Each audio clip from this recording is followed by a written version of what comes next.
Hello friends, welcome to my channel Aarambh classes. आज के इस वीडियो में हम लोग एनसीईआरटी 360 डिग्री के हिस्ट्री के क्वेश्चंस का डिस्कशन आपके साथ करेंगे।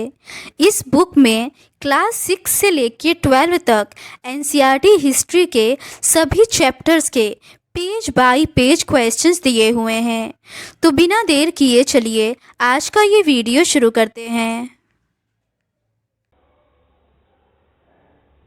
क्लास 9 के चैप्टर 4 तक के क्वेश्चंस का डिस्कशन हम लोगों ने इस सीरीज के प्रीवियस पार्ट में कर लिया है। आज हम लोग उसके आगे के क्वेश्चंस का डिस्कशन आपके साथ करेंगे। आगे के प्रश्न चैप्टर 5 आधुनिक विश्व में चरवाहों से संबंधित है। पहला प्रश्न है, जम्मू कश्मीर के चरवाहे को क्या कहा जाता है? इसका सही आंसर है ऑप्शन ए गुर्जर बकरवाल। जम्मू और कश्मीर के गुर्जर बकरवाल समुदाय के लोग भेड़ बकरियों के बड़े बड़े रेवड़ रखते हैं। इन समुदाय के अधिकतर लोग अपने मवेशियों के लिए चारागाहों की तलाश में भटकते भटकते 19वीं सदी में यहाँ आए थे। अगला प्रश्न है, बकरवाल समुदाय के संदर्भ में निम्नलिखित कथनों पर विचार करें। पहला है, यह समुदाय मवेशियों के चरवाहों की तलाश में भटकते रहते हैं। दूसरा है, गुर्जर बकरवाल समुदाय के लोग भेड़ बकरियां पालते थे, न कि गाय भैंस। तीसरा है, गुर्जर बकरवाल के लोग गर्मियों में कश्मीर घाटी में थे। चौथा है, इस समुदाय के लोग हिमाचल प्रदेश में पाए जाते हैं। उपर्युक्त में से कौन सा कथन असत्य है? इसका सही आंसर है ऑप्शन बी, दूसरा और चौथा कथन असत्य है। जम्मू और कश्मीर के गुर्जर बकरवाल समुदाय के लोग भेड़ बकरियों के बड़े बड़े रेवड़ रखते हैं। इन समुदाय के अधिकतर लोग अपने मवेशियों के लिए चारागाहों की तलाश में भटकते भटकते 19वीं सदी में यहाँ आए थे। जैसे जैसे समय बीता वे यहीं के होकर रह गए, यहीं बस गए। इसके बाद वे सर्दी गर्मी के हिसाब से अलग अलग चारागाहों में जाने लगे। जाड़ों में जब ऊंची पहाड़ियां बर्फ से ढकी रहती हैं तो वे शिवालिक की निचली पहाड़ियों में आकर डेरा डाल लेते हैं। जाड़ों में निचले इलाके में मिलने वाली सूखी झाड़ियां ही उनके जानवरों के लिए चारा बन जाती हैं। अप्रैल के अंत तक वे उत्तर दिशा में जाने लगते हैं, गर्मियों में चारागाह के लिए। इस सफर में कई परिवार काफिला बनाकर साथ साथ चलते थे। वे पीर पंजाल के दर्रों को पार करते हुए कश्मीर की घाटी में पहुंच जाते। जैसे ही गर्मियां शुरू होती, पहाड़ियों में रहने वाले गुर्जर शुद्ध चरवाहा कबीले के लोग थे। वे लगभग 9 के बराबर खेती करते हैं। गद्दियों के पास भेड़ बकरियां होती हैं तो गुर्जर गाय भैंस पालते हैं। अगला प्रश्न है, सर्दी में गुर्जर बकरवाल समुदाय के लोग कहाँ चले जाते थे? इसका सही आंसर है ऑप्शन सी, शिवालिक के निचली पहाड़ियों पर। सर्दी में गुर्जर बकरवाल समुदाय के लोग शिवालिक की निचली पहाड़ियों में चले जाते हैं। अगला प्रश्न है, निम्न में से गद्दी समुदाय के लोग कहाँ रहते हैं? इसका सही आंसर है ऑप्शन बी, हिमाचल प्रदेश। हिमाचल प्रदेश में गद्दी समुदाय के लोग रहते हैं। ये लोग भी मौसमी उतार चढ़ाव का सामना करने के लिए इसी तरह सर्दी गर्मी के हिसाब से अपनी जगह बदलते रहते हैं। अगला प्रश्न है, गद्दी समुदाय के संदर्भ में निम्नलिखित कथनों पर विचार करें। पहला है, गद्दी समुदाय के लोग भेड़ बकरियां पालते हैं, न कि गाय भैंस। दूसरा है, यह समुदाय हिमाचल प्रदेश के पहाड़ों में निवास करती है। तीसरा है, ये जाड़े के मौसम में रेवड़ लेकर शिवालिक की पहाड़ियों में चले जाते हैं। कूट का प्रयोग कर सही कथन का चयन करें। इसका सही आंसर है ऑप्शन सी, पहला दूसरा और तीसरा तीनों कथन सही है। गद्दी समुदाय के लोग स्पीति के गांवों में कुछ समय के लिए रुकते। इस बीच वे गर्मियों की फसलें काटते और सर्दियों की फसलों की बुआई करके आगे बढ़ जाते। यहाँ से वे अपने रेवड़ लेकर शिवालिक की पहाड़ियों में जाड़ों वाले चारागाहों में चले जाते और अगली अप्रैल में भेड़ बकरियां लेकर वे दोबारा गर्मियों के चारागाहों की तरफ रवाना हो जाते। हिमाचल प्रदेश के इस समुदाय को गद्दी कहते हैं। ये लोग भी मौसमी उतार चढ़ाव का सामना करने के लिए इसी तरह सर्दी गर्मी के हिसाब से अपनी जगह बदलते रहते हैं। अगला प्रश्न है, गढ़वाल और कुमायूं के इलाकों में पहाड़ियों के निचले हिस्से के आसपास पाए जाने वाले शुष्क या सूखे जंगल का इलाका को क्या कहते हैं? इसका सही आंसर है ऑप्शन ए भाबर। भाबर गढ़वाल या कुमायूं के इलाके में पहाड़ियों के निचले हिस्से में आसपास पाए जाने वाला शुष्क या सूखे जंगल का इलाका है। बुग्याल ऊंचे पहाड़ों में स्थित घास का मैदान है। अगला प्रश्न है, गद्दी समुदाय के लोग सर्दी के मौसम में अपना समय कहाँ व्यतीत करते हैं? इसका सही आंसर है ऑप्शन डी शिवालिक की पहाड़ी में। गढ़वाल और कुमायूं के गुज्जर चरवाहे सर्दियों में भाबर के सूखे जंगलों की तरफ और गर्मियों में ऊपरी घास के मैदानों बुग्याल की तरफ चले जाते थे। इनमें से बहुत सारे हरे भरे चारगाहों की तलाश में 19वीं सदी में जम्मू से उत्तर प्रदेश की पहाड़ियों में आए थे और बाद में यही बस गए। यहाँ से वे अपने रेवड़ लेकर शिवालिक की पहाड़ियों में जाड़ों वाले चरागाहों में चले जाते और अगली अप्रैल में भेड़ बकरियां लेकर वे दोबारा गर्मियों के चरागाहों की तरफ रवाना हो जाते। अगला प्रश्न है, निम्न में से कौन सा हिमालय के चरवाहे नहीं थे? इसका सही आंसर है ऑप्शन डी कुरुम्मा। सर्दी गर्मी के हिसाब से हर साल चारागाह बदलते रहने का यह चलन हिमालय के पर्वतों में रहने वाले बहुत सारे चरवाहा समुदायों में दिखाई देता है। यहाँ के भोटिया, शेरपा और किन्नौरी समुदाय के लोग भी इसी तरह के चरवाहे थे। अगला प्रश्न है, निम्नलिखित कथनों पर विचार करें। पहला है, चरवाहे सिर्फ पहाड़ों में ही नहीं रहते थे, वे पठारों, मैदानों और रेगिस्तानों में भी बहुत बड़ी संख्या में मौजूद थे। दूसरा है, धंगर गडरिये महाराष्ट्र के जाने माने चरवाहा समुदाय थे, ये महाराष्ट्र के मध्य पठारों में रहा करते थे। तीसरा है, पहाड़ी चरवाहों के विपरीत यहाँ के चरवाहे का एक स्थान से दूसरे स्थान जाना सर्दी गर्मी से तय होता था। उपर्युक्त में से कौन सा कथन असत्य है? इसका सही आंसर है ऑप्शन बी, केवल तीसरा कथन असत्य है। सर्दी गर्मी के हिसाब से हर साल चरागाह बदलते रहने का यह चलन हिमालय के पर्वतों में रहने वाले बहुत सारे चरवाहा समुदायों में दिखाई देता है। यहाँ के भोटिया, शेरपा और किन्नौरी समुदाय के लोग भी इसी तरह के चरवाहे थे। ये सभी समुदाय मौसमी देखभाल के साथ साथ कई दूसरे काम धंधे भी करते थे। पहाड़ी चरवाहों के विपरीत यहाँ के चरवाहे का एक स्थान से दूसरे स्थान जाना सर्दी गर्मी से तय नहीं होता था। अगला प्रश्न है, निम्न में से धंगर समुदाय जाना माना चरवाहा कहाँ पर था? इसका सही आंसर है ऑप्शन डी, महाराष्ट्र में। धंगर महाराष्ट्र का एक जाना माना चरवाहा समुदाय है। 20वीं सदी की शुरुआत में इस समुदाय की आबादी लगभग 4.67000 थी। उसमें से ज्यादातर गडरिये या चरवाहे थे। हालांकि कुछ लोग कंबल और चादरें भी बनाते थे, जबकि कुछ भैंस पालते थे। धंगर गडरिये बरसात के दिनों में महाराष्ट्र के मध्य पठारों में रहते थे। यह एक अर्ध शुष्क इलाका था जहां बारिश बहुत कम होती थी और मिट्टी भी खास उपजाऊ नहीं थी। चारों तरफ सिर्फ कटीली झाड़ियां होती थी। अगला प्रश्न है, 19वीं सदी में किस विदेशी यात्री ने मैसूर की अपनी यात्रा के दौरान गोल्ला समुदाय का दौरा किया था? इसका सही आंसर है ऑप्शन सी, बुकानन। बहुत सारे मुसाफिरों के विवरणों से हमें चरवाहा समुदाय की जिंदगी की झलक मिलती है। मिसाल के तौर पर 19वीं सदी की शुरुआत में बुकानन ने मैसूर की अपनी यात्रा के दौरान गोल्ला समुदाय का दौरा किया। अपने इस अनुभव के आधार पर उसने लिखा, उनके परिवार जंगलों के किनारे छोटे छोटे गांव में रहते थे। यहाँ वे थोड़ी सी जमीन पर खेती करते थे, थोड़े बहुत जानवर रखते थे और पास के कस्बों में जाकर दुग्ध उत्पाद बेचते थे। उनके परिवार बहुत बड़े होते थे, एक एक घर में 7-8 नौजवान आसानी से मिल जाएंगे। उनमें से 2-3 लोग जंगल में जानवर चराते थे, जबकि बाकी अपने खेत संभालते हैं और कस्बों में जलावन, लकड़ी, छप्पर के लिए पुआल आदि पहुंचाते हैं।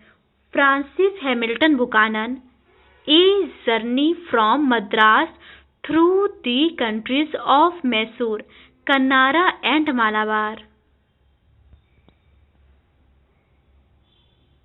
अगला प्रश्न है, किन किसानों ने ढंगरों का खुलकर स्वागत करते थे? इसका सही आंसर है ऑप्शन बी, कोंकणी किसान। करीब महीने भर पैदल चलने के बाद वे अपने रेवड़ों के साथ कोंकण के इलाके पर जाकर डेरा डाल देते थे। अच्छी बारिश और उपजाऊ मिट्टी की बदौलत इन इलाकों में खेती खूब होती थी। कोंकणी किसान भी इन चरवाहों का दिल खोलकर स्वागत करते थे। जिस समय धंगर कोंकण पहुंचते थे, उसी समय कोंकण के किसानों को खरीफ की फसल काटकर अपने खेतों को रबी की फसल के लिए दोबारा उपजाऊ बनाना होता था। अगला प्रश्न है, निम्न में से राइका समुदाय के लोग कहाँ रहते थे? इसका सही आंसर है ऑप्शन ए, राजस्थान। राजस्थान के रेगिस्तानों में राइका समुदाय रहता था। इस इलाके में बारिश का कोई भरोसा नहीं था, होती भी थी तो बहुत कम, इसीलिए खेती की उपज हर साल घटती बढ़ती रहती थी। बहुत सारे इलाकों में तो दूर दूर तक कोई फसल होती ही नहीं थी। अगला प्रश्न है, निम्न में से गुल्ला समुदाय के संदर्भ में कौन सा कथन सही है? पहला है, इस समुदाय के लोग गाय भैंस पालते थे। दूसरा है, ये समुदाय कर्नाटक के आसपास के क्षेत्रों में रहते थे। इसका सही आंसर है ऑप्शन ए, केवल पहला कथन सही है। गोल्ला समुदाय के लोग गाय भैंस पालते थे, जबकि कुरुमा और कुरुबा समुदाय भेड़ बकरियां पालते थे और हाथ के बुने कंबल बेचते थे। ये लोग जंगलों और छोटे छोटे खेतों के आसपास रहते थे। वे अपने जानवरों की देखभाल के साथ साथ कई दूसरे काम धंधे भी करते थे। पहाड़ी चरवाहों के विपरीत यहाँ के चरवाहों का एक स्थान से दूसरे स्थान पर जाना सर्दी गर्मी से तय नहीं होता था। अगला प्रश्न है, निम्न में से राइका लोग कौन से मवेशी नहीं पालते थे? इसका सही आंसर है ऑप्शन बी, मुर्गी। राइका अपने गांवों में ही रहते थे क्योंकि इस दौरान उन्हें वहीं चारा मिल जाता था, पर अक्टूबर आते आते ये चारागाह सूखने लगते थे। ये लोग नए चारागाहों की तलाश में दूसरे इलाकों की तरफ निकल जाते थे और अगली बरसात में ही वापस लौटते थे। राइकाओं का एक तबका ऊंट पालता था, जबकि कुछ भेड़ बकरियां पालते थे। अगला प्रश्न है, निम्न में से राइका समुदाय के संदर्भ में कौन सा कथन सही है? पहला है, यह समुदाय राजस्थान के रेगिस्तानों में रहता है। दूसरा है, यहाँ पर बारिश का कोई भरोसा नहीं होता, इसीलिए खेती उपज घटती बढ़ती है, जिसके चलते राइका खेती के साथ साथ चरवाही का भी काम करते हैं। इसका सही आंसर है ऑप्शन सी, पहला और दूसरा। पहला और दूसरा दोनों ही कथन सही दिया हुआ है। राजस्थान के रेगिस्तानों में राइका समुदाय रहता था। इस इलाके में बारिश का कोई भरोसा नहीं था, होती भी थी तो बहुत कम, इसीलिए खेती की उपज हर साल घटती बढ़ती रहती थी। बहुत सारे इलाकों में तो दूर दूर तक कोई फसल होती ही नहीं थी। इसके चलते राइका खेती के साथ साथ चरवाही का भी काम करते थे।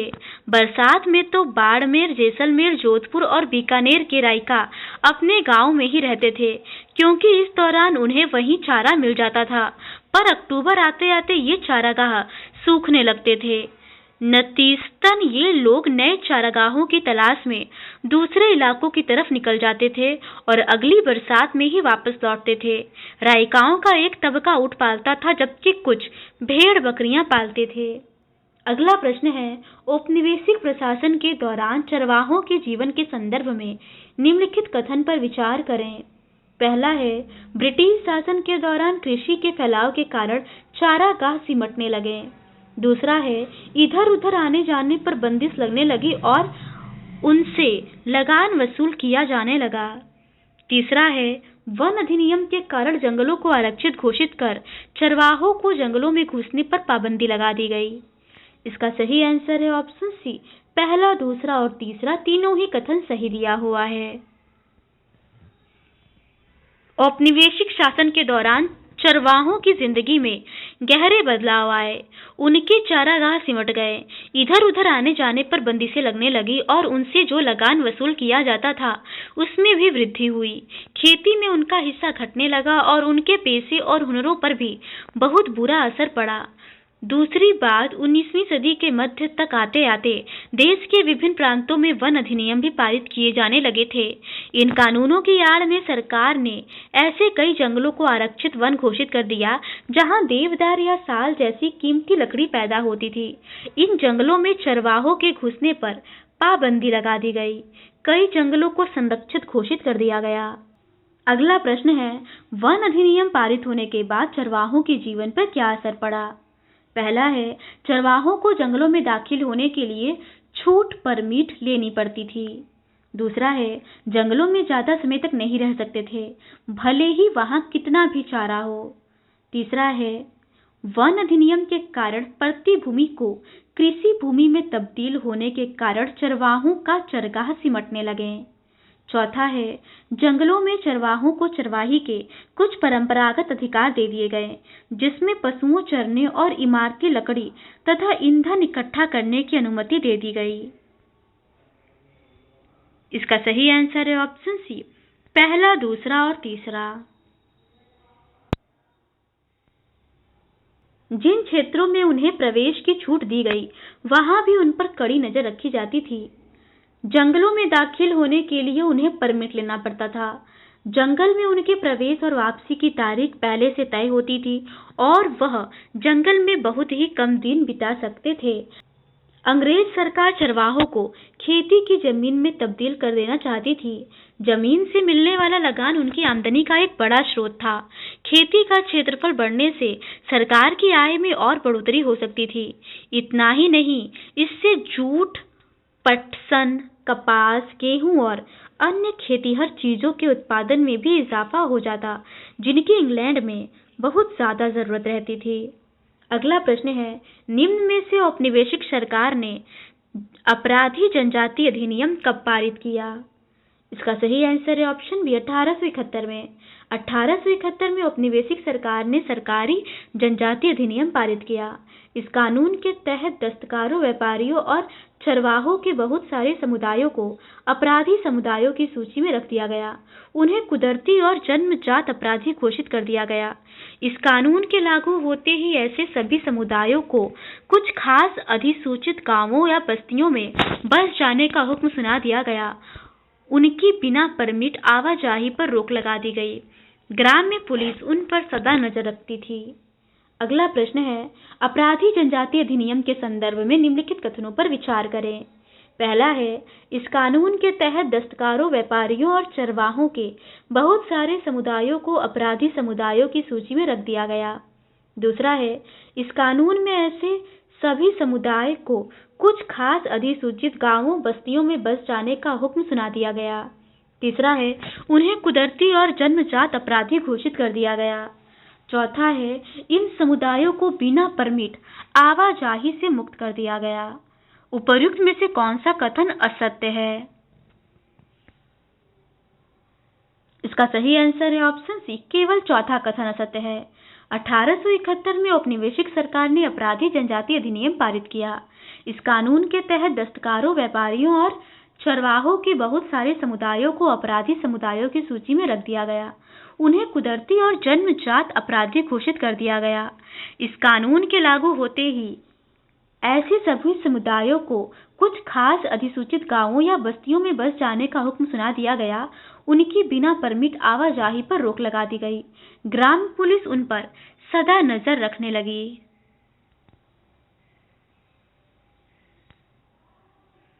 अगला प्रश्न है, विश्व में आधी से अधिक चरवाहा आबादी कहाँ रहती है? इसका सही आंसर है ऑप्शन बी, अफ्रीका। अफ्रीका, जहां दुनिया की आधी से ज्यादा चरवाहा आबादी रहती है। आज भी अफ्रीका के लगभग 2.25 करोड़ लोग रोजी रोटी के लिए किसी न किसी तरह की चरवाही गतिविधियों पर ही आश्रित है। इसमें बेदुइन्स, बर्बेर्स, मसाई, सोमाली, बोरान और तुर्काना जैसे जाने माने समुदाय भी शामिल है। अगला प्रश्न है, निम्नलिखित में से कौन अफ्रीका के चरवाहा नहीं है? इसका सही आंसर है ऑप्शन बी, ढंगर। आज भी अफ्रीका के लगभग 2.25 करोड़ लोग रोजी रोटी के लिए किसी न किसी तरह की चरवाही गतिविधियों पर ही आश्रित है। इसमें बेदुइन्स, बर्बेर्स, मसाई, सोमाली, बोरान और तुर्काना जैसे जाने माने समुदाय शामिल हैं। अगला प्रश्न है, अफ्रीका के चरवाहा जीवन के संदर्भ में निम्नलिखित कथनों पर विचार करें। पहला है, यहाँ के चरवाहे गाय, बैल, ऊंट, बकरी, भेड़ व गधे पालते थे और दूध, मांस, पशुओं के खाल व ऊन आदि बेचते थे। दूसरा है, अफ्रीका में बेडुइन्स, बर्बेर्स, मसाई, सोमाली, बोरान और तुर्काना जैसे जाने माने समुदाय भी शामिल है। तीसरा है, यहाँ के ज्यादातर चरवाहा समुदाय शीतोष्णकटिबंधीय घास के मैदान में रहते थे।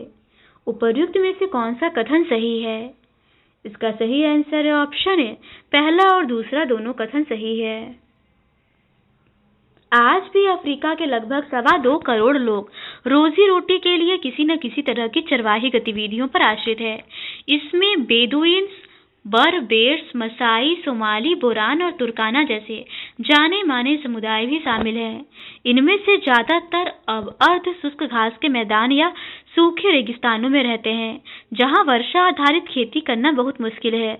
यहाँ के चरवाहे गाय, बैल, ऊंट, बकरी, भेड़ व गधे पालते हैं और दूध, मांस, पशुओं की खाल व ऊन आदि बेचते हैं। कुछ चरवाहे व्यापार और यातायात संबंधी काम भी करते हैं। कुछ चरवाही के साथ साथ खेती भी करते हैं। कुछ लोग चरवाही से होने वाली मामूली आय से गुजर नहीं हो पाने पर कोई भी धंधा कर लेते हैं। अगला प्रश्न है, उत्तरी कीनिया से तंजानिया के घास के मैदान को किस नाम से जाना जाता था? इसका सही आंसर है option D, Masai land. Masai पशुपालक मोटे तौर पर पूर्वी अफ्रीका के निवासी हैं। इनमें से लगभग 3 लाख दक्षिणी कीनिया में और करीब 1,50,000 तंजानिया में रहते हैं। अगला प्रश्न है, तांगनीका के संदर्भ में निम्नलिखित कथन पर विचार करें। पहला है, प्रथम विश्व युद्ध के दौरान तांगनीका को 1919 में ब्रिटेन ने अपने नियंत्रण में ले लिया। दूसरा है, तांगनीका को 1961 में ब्रिटेन से आज़ादी मिली। तीसरा है, 1964 में जंजीबार में विलय के बाद उसे तंजानिया का नाम दिया गया। उपर्युक्त में से कौन सा कथन सत्य है? इसका सही आंसर है ऑप्शन सी, पहला, दूसरा और तीसरा तीनों ही कथन सही है। ब्रिटेन ने पहले विश्व युद्ध के दौरान उस इलाके पर कब्जा कर लिया जिसे जर्मन ईस्ट अफ्रीका कहा जाता था। 1919 में तंगानीका ब्रिटिश नियंत्रण में आ गया। 1961 में उसे आज़ादी मिली और 1964 में जंजीबार के विलय के बाद उसे तंजानिया का नया नाम दिया गया। अगला प्रश्न है, ब्रिटिश कीनिया और जर्मन तांगनीका के बीच एक अंतर्राष्ट्रीय सीमा खींचकर मसाई लैंड के 2 बराबर हिस्सों में कब बांटा गया? इसका सही आंसर है ऑप्शन बी, 1885 में।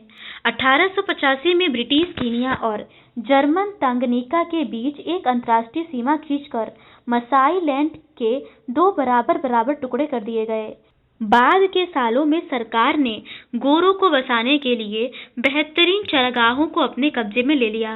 मसाइयों को दक्षिणी कीनिया और उत्तरी तंजानिया के छोटे से इलाके में समेट दिया गया। अगला प्रश्न है, निम्नलिखित कथनों पर विचार करें। पहला है, औपनिवेशिक शासन के दौरान मसाइयों का लगभग 60% हिस्सा उससे छीन लिया गया। दूसरा है, सरकार ने गोरों को बसाने के लिए चरागाहों को अपने कब्जे में ले लिया।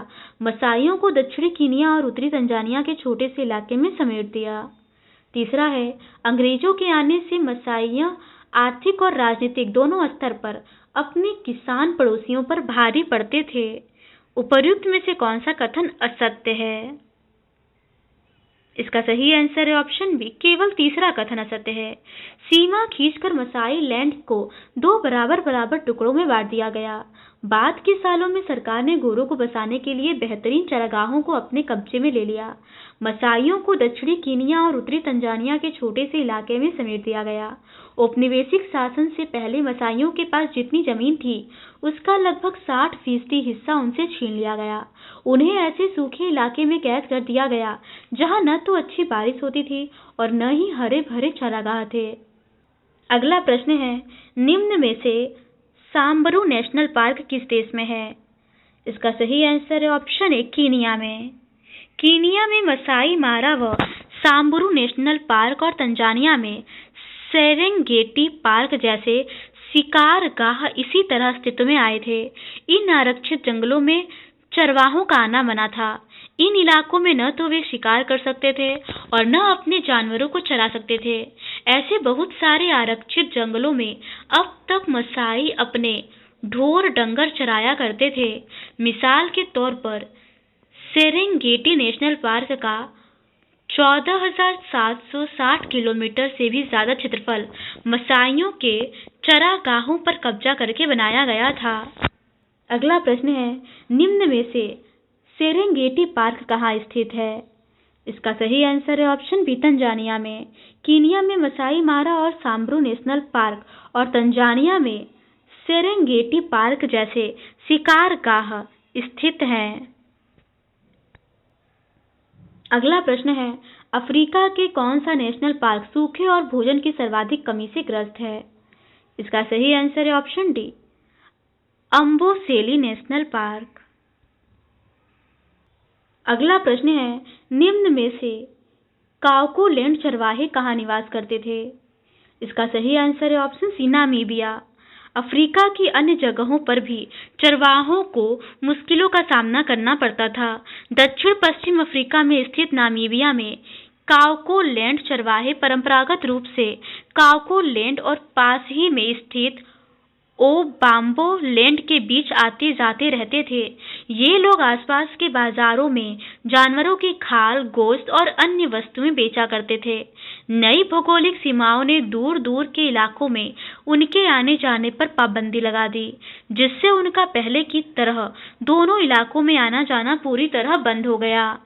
अगला प्रश्न है, निम्नलिखित में से मसाई समाज में सामाजिक परिवर्तन कौन थे? इसका सही आंसर है ऑप्शन सी, ए और बी। वरिष्ठ जनों और योद्धाओं के बीच उम्र के आधार पर परंपरागत फर्क पूरी तरह खत्म भले न हुआ हो, पर बुरी तरह अस्त व्यस्त जरूर हो गया। अमीर और गरीब देहाती लोगों के बीच एक नया भेदभाव पैदा हुआ। पहला, वरिष्ठ जनों और योद्धाओं के बीच उम्र पर आधारित परंपरागत फर्क पूरी तरह भले खत्म न हुआ हो, पर बुरी तरह अस्त व्यस्त जरूर हो गया। दूसरा, अमीर और गरीब चरवाहों के बीच नया भेदभाव पैदा हुआ।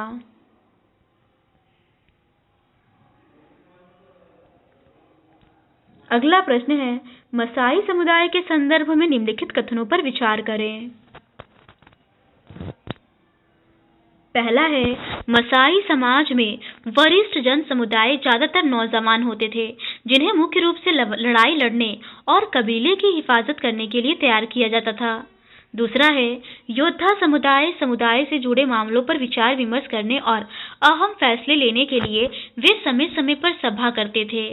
तीसरा है, ब्रिटिश सरकार ने मसाइयों में अपने कबीले के सारे मामलों की जिम्मेदारी मुखिया को दे दी थी। इसके बाद उन्होंने हमले और लड़ाइयों पर पाबंदी लगाने वरिष्ठ जन और योद्धाओं दोनों की परंपरागत सत्ता कमजोर हो गई। उपर्युक्त में से कौन सा कथन असत्य है? इसका सही आंसर है ऑप्शन ए, पहला और दूसरा दोनों कथन असत्य है। मसाइयों के मामलों की देखभाल करने के लिए अंग्रेज सरकार ने कई ऐसे फैसले लिए जिनसे आने वाले सालों में बहुत गहरे असर पड़े। उन्होंने कई मसाई उपसमूहों के मुखिया तय कर दिए और अपने अपने कबीले के सारे मामलों की जिम्मेदारी उन्हें ही सौंप दी। इसके बाद उन्होंने हमलों और लड़ाइयों पर पाबंदी लगा दी। इस तरह वरिष्ठ जनों और योद्धाओं दोनों की परंपरागत सत्ता बहुत कमजोर हो गई। औपनिवेशिक काल में अफ्रीका के बाकी स्थानों की तरह मसाई लैंड में भी आए बदलावों से सारे चरवाहों पर एक जैसा असर नहीं पड़ा। उपनिवेश बनने से पहले मसाई समाज दो सामाजिक श्रेणियों में बटा हुआ था, वरिष्ठ जन और योद्धा। वरिष्ठ जन शासन चलाते थे। समुदाय से जुड़े मामलों पर विचार विमर्श करने और अहम फैसले लेने के लिए वे समय समय पर सभा करते थे। योद्धाओं में ज्यादातर नौजवान होते थे, जिन्हें मुख्य रूप से लड़ाई लड़ने और कबीले की हिफाजत करने के लिए तैयार किया जाता था।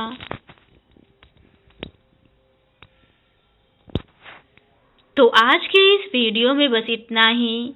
इस सीरीज के नेक्स्ट पार्ट में हम लोग क्लास 10 से रिलेटेड क्वेश्चंस का डिस्कशन आपके साथ करेंगे। अगर आपको ये सीरीज पसंद आती है तो please do subscribe to my channel and like this video. Thank you.